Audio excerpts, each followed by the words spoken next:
Dahil sa Intertropical Convergence Zone o ITCZ, nagkaroon ng malawakang baha sa ilang lugar sa Mindanao.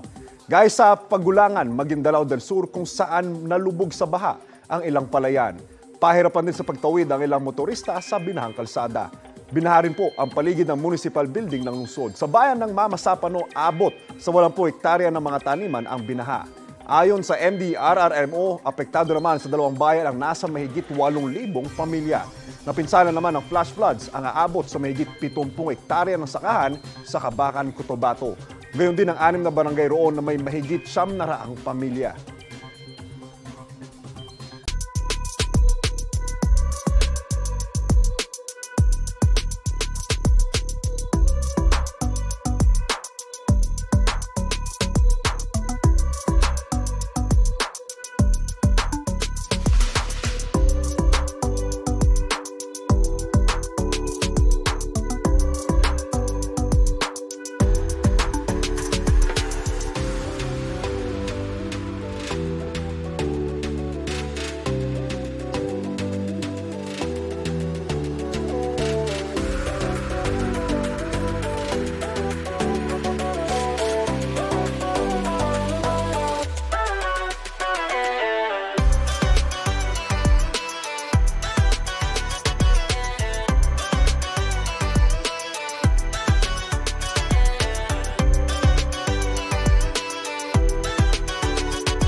Kapuso, para laging una ka sa mga balita, bisitahin at mag-subscribe sa GMA Integrated News sa YouTube. Sa mga kapuso abroad, samahan nyo kami sa GMA Pinoy TV at sa www.gmanews.tv.